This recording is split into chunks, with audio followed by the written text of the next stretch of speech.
Yine de İran'da son Cumhurbaşkanının kuşkulu bir hadisenin eserinde ölmek için İran'ı yeni bir seçime, adda seçime götürmek ister.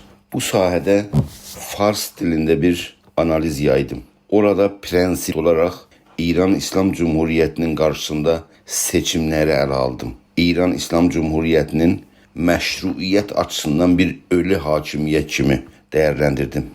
İran rejimi meşruiyetini ilk illerden itirmiştir. Ama halk yanında meşruiyetini itirmesi geniş vasıtede itirazlardan sonra ve hususen son itirazlarda kadın yaşam azadlık adlanan itirazı hareketlerde halklar yanında meşruiyetini tamamen itirmiş bir durumdadır. Dini istibdat, içindeki güc ve kudret davası bir taraftan ve eşikten ise halk itirazları bu rejimi daha zayıflatmaya götürmektedir. Yani hem iç tezattılar İran rejimi içinde ve hem halklarla İran rejiminin tezaddı bugün içeride əsli böhran merkezine çevrilmiştir. Danışığımızı iç tezatların analiziyle devam edelim ve onları önümüzde olan seçimle ilişkilendirelim. Cumhurbaşkanlığında kabul olan kandidatlar iki fərqli cinaha veya kesime bölünürler. O 6 kandidattan 5'i ise bugünkü iktidarın yani Xamne'nin yanında yer alırlar. Yani onların birinin her hangisinin seçilmesiyle İran rejiminin içinde olan tezaddığın alovlanmasının karşısı alınır. Bundan önce dedi ki İran içinde İran rejimi iki tezatla karşı karşıyadır. İç tezatları yani rejimin içinde fərqli fraksiyonların, fərqli güc merkezlerinin birbirinin karşısında durma. Ələlxüsus bu arada muhafizəkarlarla, yani usulcılarla islah tələblər, yani reformistler bu təzadın bünyəsində yerləşirlər.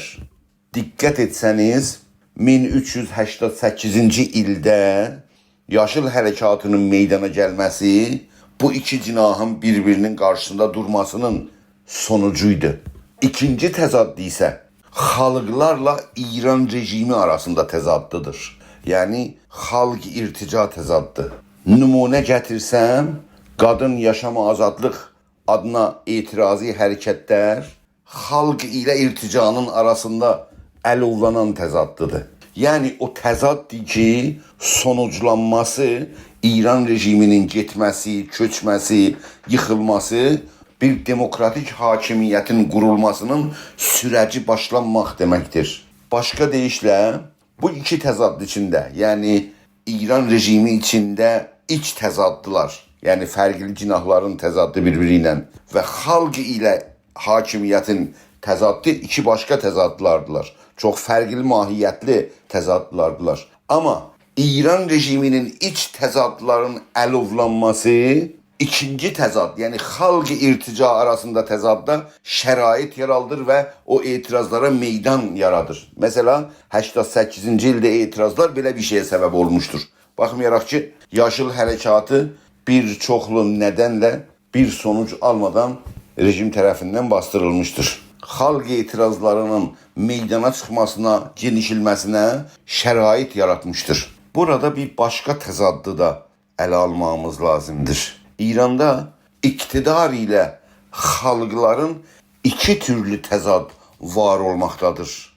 Birisi halkla istibdadın tezaddı. Yani azadlık ve demokrasi talebinde olan tamam halklar İran'da yaşayan insanlar istibdada karşı demokrasi talebi için mücadele halındadılar. Ama bir başka tezadda qeyri-fars halkları ile İran rejimi arasında vardır. O təzadın mevzusu qeyri-fars halklarla İran içinde daxili istimarla mücadilədir. Ayrı seçkiliyə məruz qalan halklar şovinisti hakimiyyət arasındaki təzaddır. İndi iç təzadların tərifin biləndən sonra yine de seçim məsələsinə dönəlim. Dedi ki, o 6 qəbul olan Cumhurbaşkanlığı kandidatları arasında 5'i mühafizəkar və vilayət fəqihin cinahına aid olan şəxslərdir. Və onların başında istər-istəməz Məhəmməd Baqir Qalibov ən önəmli addır. Və bəlkə bu gün vilayət fəqihin arzu etdiyi kandiddir. Amma Məsud Pezeshkian bir islah tələb reformistdir. Məsud Pezeshkianın önəmli faktoru da o şəxsin, baxmayaraq ki, İran İslam Cumhuriyyətinin uzun zaman məclis nümayəndəsi olmuşdur, amma heç zaman bu güc bandları ilə, rantla, pulla, fəsadla adı heç zaman yan-yana gəlməmişdir. Və bu Məsud Pezeshkianın adını bu seçimlərdə önəmli qılmaqdadır. İndi isə Məsud Pezeshkianın adı və reformist cinaha bağlı olması İran rejimində olan iç təzaddı, adın çəkdiyim fərqli cinahların təzaddını alışdırmaqda və əlovlandırmaqdadır. Əlbəttə bunu qeyd etməliyəm ki, bugün islah tələblərin siyasi iç meydanda güc mövzusuna çevrilmələri xalq arasında bir çarəsizlik taktiki kimi algılamaq mümkündür. Baxmayaraq ki, islahatçılar uzun prosesinin içində mühafizəkarlara qarşı güclərini itirdilər. Ciddi siyasi değişime İran'ın siyasi alanında səbəb olmadılar.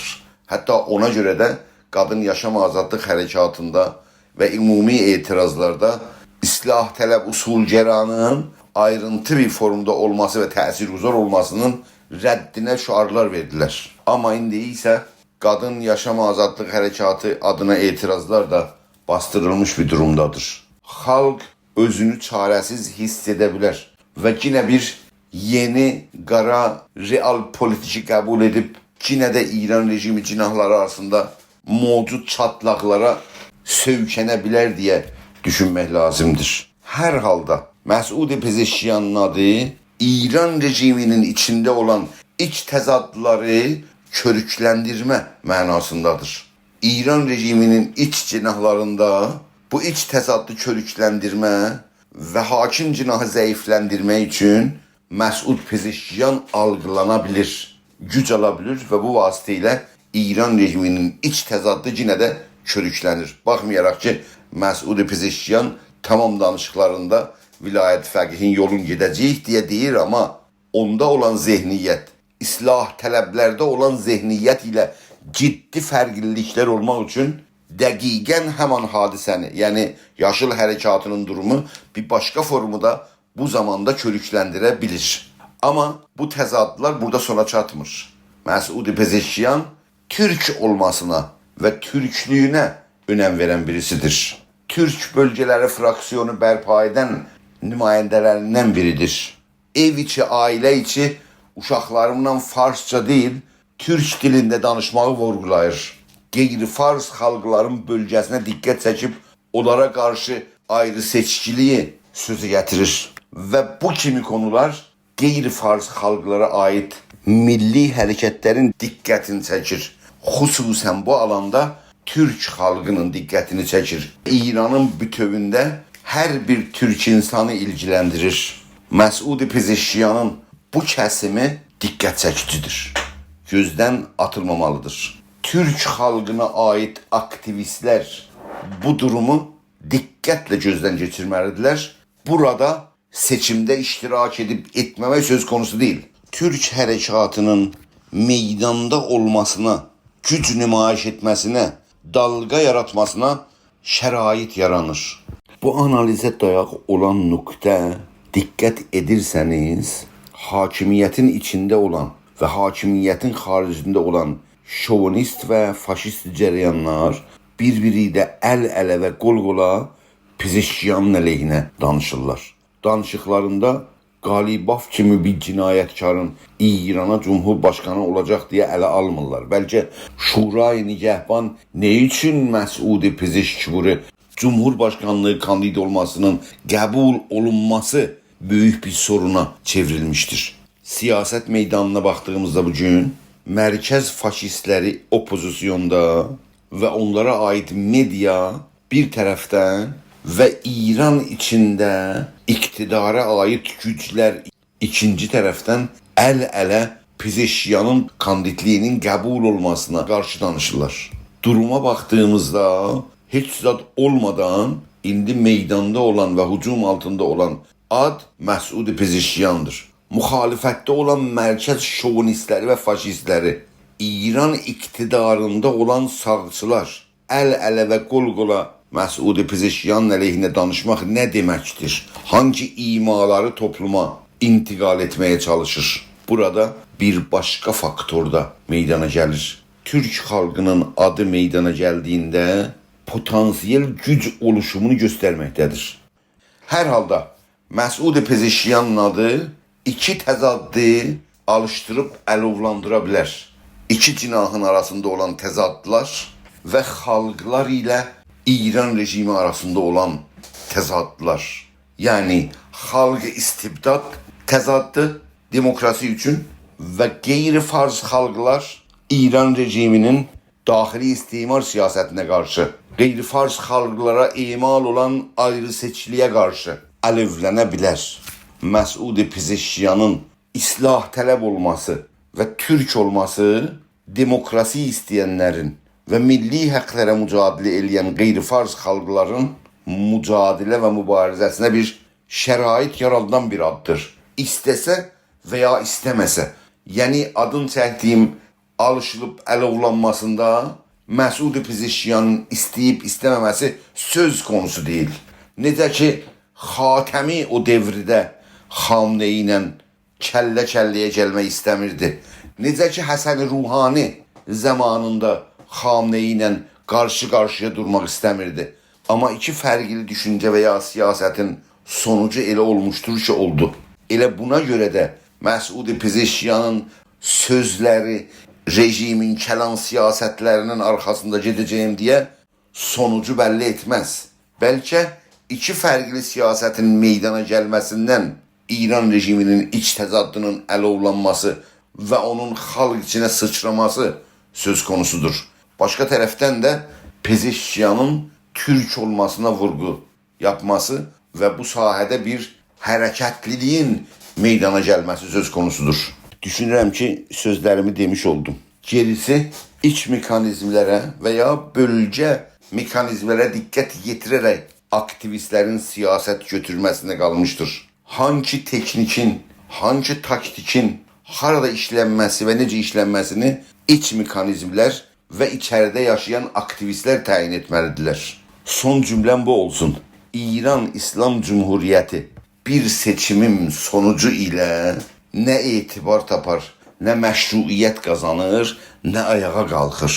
Dini bir istibdad yapısı, içəriyə qapsanan, bağlı olan, dar görüşlülüyü əsas tutan bir rejimdir. Hələ ki bugün pul və post rantları bu rejimin güc mərkəzində olan ünsürlərin bürümüş və fəsada və mali yolsuzluğa uğratmışdır. Elə buna görə də bu rejim bir seçimlə kökündən itirdiyi etibarı və məşruiyyəti geri ala bilməz.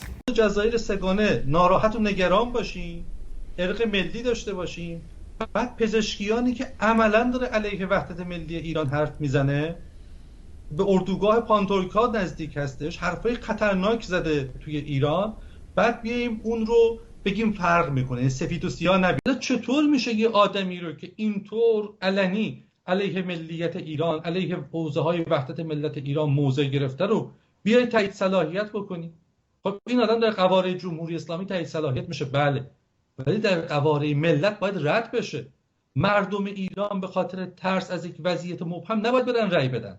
مطمئن باشید حتی خود ابوبکر بغدادی بهتر از پزشکیانه. از این چیزا نباید ترسید.